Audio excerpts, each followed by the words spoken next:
5 erreurs que font les débutants en boxe. Yo l'équipe, j'espère que vous allez bien. Aujourd'hui, nouvelle vidéo, on va parler des débutants. Et oui, il en faut pour tous les niveaux et on va aider les débutants à s'améliorer dans leur pratique de la boxe anglaise. Surtout qu'en janvier, vous le savez, c'est les bonnes résolutions et il y en a beaucoup qui font la décision de venir dans une salle de boxe. Et c'est tout à leur honneur. Quoi qu'il en soit, vous le savez, en boxe, c'est les bases qui priment toujours. Et que vous soyez débutant ou alors confirmé, il faut toujours vraiment garder à l'esprit les bases pour ne pas faire d'erreurs qui sont bêtes. Les meilleurs boxeurs du monde, ils ont des fondamentaux qui sont vraiment parfaits. Vous prenez des Mikey Garcia, etc. Les mecs, ils font pas non plus des trucs de malade, mais ils ont des fondamentaux qui sont parfaitement appliqués. Il n'y a pas d'erreur, il n'y a pas de déchets, les coups sont nets, ils font pas d'erreur défensive. Techniquement, tout est impeccable et c'est ce que vous devez rechercher. Donc les fondamentaux, vous devez les poncer quel que soit votre niveau. Aujourd'hui, nous allons voir 5 erreurs qui pour moi sont les erreurs que je vois le plus souvent chez des débutants à la salle. La première erreur, c'est d'avoir les coudes écartés. Quand vous boxez les coudes écartés, non seulement vous négligez votre défense parce que votre corps est complètement exposé à tout ce qui va être coup au foie, etc., au plexus, bref, des coups qui font extrêmement mal. Pour les confirmer, vous savez que ça rigole pas. Et en plus de ça, vos coups vont être hyper prévisibles. Ça veut dire que dès que vous allez bouger votre coude, vous savez que l'adversaire va comprendre que vous allez envoyer un coup. En bref, c'est comme si vous lui disiez « Attention, j'arrive ». Donc pour éviter ça, ce qu'il va falloir penser, c'est tout simple, c'est de venir coller ses coudes au corps. Et si techniquement c'est compliqué pour vous de coller vos coudes au corps, ce que je vous invite à faire, c'est de venir mettre un truc sous votre coude, par exemple un gant de boxe, et de faire en sorte que ce gant de boxe ne tombe pas. Essayez de vous déplacer de cette manière-là en garde autour du sac, de faire des esquives, de bouger un peu,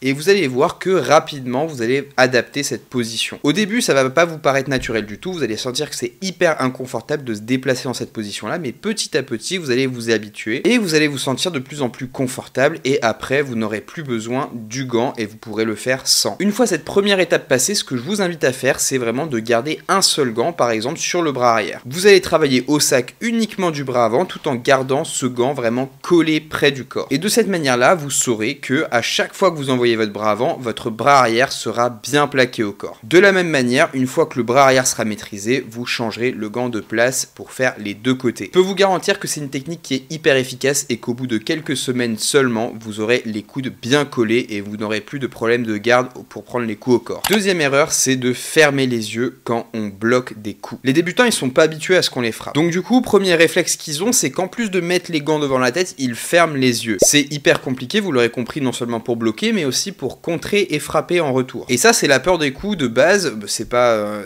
une insulte, hein, c'est la peur des coups qui est difficile à outrepasser parce qu'on n'est pas habitué à prendre des coups, c'est normal, enfin je veux dire dans notre nature on n'est pas habitué à prendre des coups dans la tête. Donc ce qu'il va falloir faire c'est vraiment venir s'habituer à prendre des coups, pas bêtement comme on peut le voir des fois sur internet avec un coach qui aligne les étudiants et qui leur met des tartes. Ça, à part puiser dans le capital neurone, ça ne sert à rien. Par contre ce que vous pouvez faire c'est vraiment venir inviter votre partenaire à vous attaquer et vous à adopter une position défensive. Donc de manière légère, pas appuyée, vous pouvez vous mettre en garde et venir bloquer simplement les coups en essayant de regarder au travers de vos gants pour maintenir toujours ce fameux contact visuel qui est hyper important. Il faut corriger ces défauts vraiment le plus vite possible parce que quand ça subsiste à haut niveau, je peux vous garantir que ça ne pardonne pas. Moi, sans critiquer ou quoi que ce soit, vraiment j'analyse simplement en tant que fan de boxe. Je prends par exemple Ryan Garcia, je vois deux erreurs principales. Il décolle les coudes et il ferme les yeux parfois quand il frappe. Ça lui a valu dans le combat contre Luke Campbell un voyage au tapis qu'il aurait pu éviter, simplement en gardant les yeux ouverts et en ne décollant pas les coudes. Donc habituez-vous vraiment à venir garder vraiment le contact visuel, à bloquer les coups en même temps et à ne pas perdre l'adversaire des yeux. Le plus dangereux, c'est pas quand l'adversaire vous frappe, le plus dangereux, c'est quand vous ne le voyez plus. Parce que si vous ne voyez pas le coup arriver, c'est là où il va faire très très mal. Troisième erreur, c'est un truc qui est vraiment récurrent chez tous les débutants, c'est le fait de se déplacer en croisant les jambes. Pensez toujours pas chasser. C'est la jambe dans la direction où je vais qui se déplace en premier et pas l'inverse. Sinon, vous croisez les jambes à coup sûr et où vous faites vous-même des croche-pattes et ça pour le déplacement, c'est horrible. Je peux vous le garantir que ça, c'est rédhibitoire. Non seulement vous vous déplacez mal, et en plus de ça, vous perdez un temps fou à bouger d'un point A à un point B. Donc vraiment, s'il vous plaît, faites extrêmement attention, forcez-vous toujours à faire des pas chassés. Après, quand vous serez à l'aise, vous pourrez marcher, vous pourrez vous déplacer comme vous voulez, mais au début, forcez-vous toujours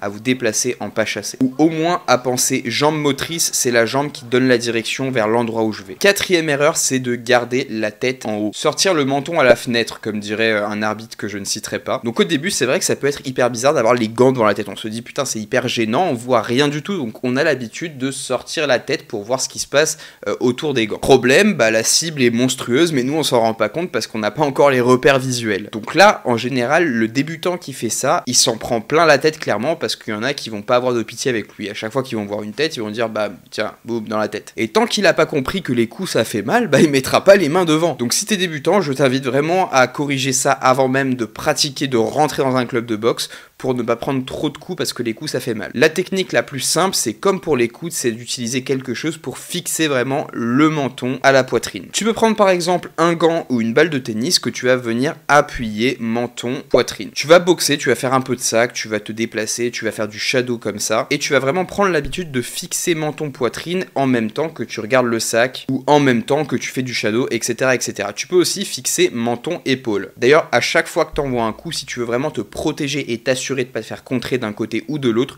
je t'invite vraiment à penser menton, épaule. Admettons, je te donne un bras avant et tu me contres avec un crochet. Si j'ai menton, épaule, je prends le crochet directement dans l'épaule au lieu de le prendre dans le menton et ça change tout. Enfin, cinquième et dernière erreur que font tous les débutants, c'est le fait de boxer sur un coup. Le débutant, il est comme le karatéka, il pense qu'il a le coup qui tue. Non, je rigole, c'était une blague facile et en plus, j'apprécie beaucoup les karatékas. Déjà d'une, quand tu fais du sparring ou de la mise de gants, tu dois pas éclater ton adversaire. Donc boxer sur un coup puissant, ça dessert tout le monde. Et de deux, si tu te limites à un seul coup, bah tu limites complètement toute l'approche de la discipline parce qu'en fait la boxe c'est le fait d'envoyer des enchaînements, de se déplacer, de bouger, et si toi tu recherches uniquement à envoyer un coup fort, bah c'est pas le cas, enfin c'est pas ça. Tu dois au contraire créer des ouvertures en envoyant des coups qui sont forts mais aussi des coups qui sont faibles. Tu dois te déplacer, tu dois contrer, tu dois utiliser vraiment le timing, la gestion du ring, tout ça. C'est vraiment un ensemble qui va faire que tu vas faire évoluer ta boxe au niveau suivant. Boxer sur un coup et chercher le KO sur chaque coup, ça ne sert pas à grand chose. Sur un combat, c'est impossible que tu mettes KO un adversaire comme ça. Le mec il va devoir arriver avec tes coups